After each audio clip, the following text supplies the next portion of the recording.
అది బట్టలు సత్తు పొద్దున్నే విశాఖపట్నం ప్రయాణం.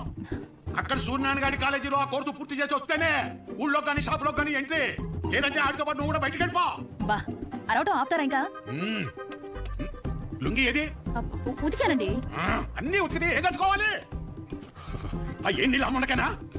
ఇక్కడ సెల్తో ఉనికి సత్తంటే ఆ మునకేమో ఏం నీళ్ళు? కట్టాయి ముందు కట్టాయి. ఊరే అన్ని సార్లు దెబ్బకి నీ డబ్బుల గురించే చూస్తున్నాను. ఊరే అది కాదురా. ఊరే పొద్దున్న లోపు ఏదోలా పంపుతాను రా. కావాలంటే మీ ఆవిడకి జాకెట్ ముక్క కూడా ఫ్రీగా పంపుతాను. అన్ని సార్లు ఫోన్ చేయకు. యాదవ సన్నాసి. మళ్ళీ కట్ చేస్తాడు రా. జాకెట్లు కుట్టి కుట్టి మండిపోతుంది. మొత్తం ఇన్ని బిల్లులు కట్టాలి. ఈ తండ్రి కొడుకుల ఇద్దరి మధ్య నేను నలిపోతున్నాను. రే తేనెటీగ వెళ్ళి తేనె డబ్బా దుబ్బేసినట్టు సొంత షాప్ లో దొంగతనాలేంట్రా? శ్రద్ధగా నాన్న చెప్పినట్టు వైజాగ్ వెళ్ళి కోర్స్ నేర్చుకుని షాప్ చూసుకోరా.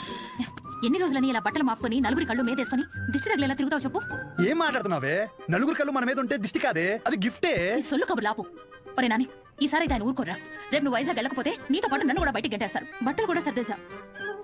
రే ఒకసారి నీ ఫోన్ లైట్ ఆన్ చేయి. దేనికమ్మా? రే ఇందాక మీ నాన్న సబ్బు ఇసిరేశారా? అది ఎక్కడ పడిందో ఏంటో. బంగారం లాంటి సబ్బు. ఏంటమ్మా? సబ్బురా.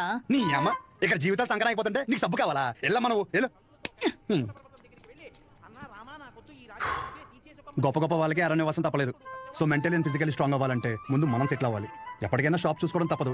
షాప్ చూసుకుంటే తప్ప మన చేతిలో డబ్బులాడు. అందుకే ట్రైనింగ్ కోసం మా ఊరు వదిలి ఒక 4 నెలలు బయటికి వెళ్ళాలని డిసైడ్ అయ్యాను.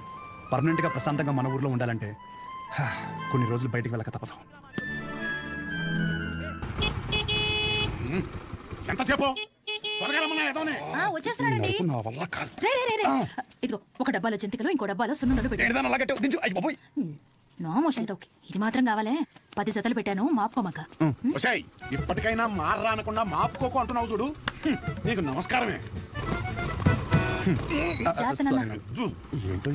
నువ్వు షాప్కి వెళ్ళు. ఈ రోజు పొద్దున్న తొందరగా రమ్మన్నాను.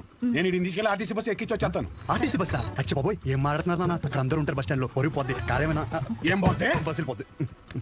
ఏంటి ఎదురా?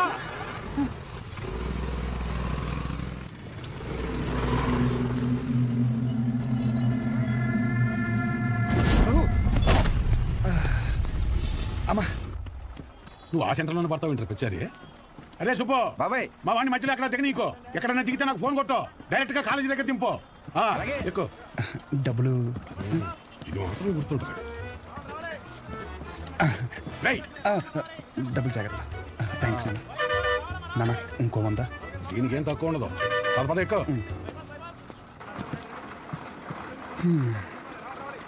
దాంట్లో ఆకలిస్తే తిన. ఇంకో వాటర్ బాటిల్ జాగ్రత్త. సరే నాన్న. బస్సు కదిలిపోతుంది. త్వరగా డబ్బులు తీరా. నువ్వేంటి ఇక్కడ? వస్తున్నా కాదు ఇక్కడ ఎందుకు వచ్చావని. అదే పొద్దు నుంచి ఊర్లో ఒక టాక్ నడుతుందిరా. ఏంటంటే మీ బాబుని ఇంట్లో దుబ్బేమన్నాడని. ఆయన ఈ ఊర్లో ప్రతి ఒక్కడు బాగుపడిపోయినని బాధపెట్టేస్తున్నారా. ఒకడు పెళ్ళి అంటాడు. ఏంటి ఒక రైలు చెరువులు 10 లక్షలు కొట్టేయనంటాడు. ఆ చంద్రంగాడు కోటికి ఎన్ని సున్నాలు ఉంటాయి కూడా తెలియదు. ఈ రోజు రియల్ ఎస్టేట్ లో కోట్లు సంపాదించేస్తాడు. ఆ రాంబాబు గారికి దుబాయ్ వెళ్ళడానికి ఆటో డబ్బులు ఉండే కాదు. ఈ రోజు దుబాయ్ వెళ్ళి సెల్ఫీ ఫోటోలు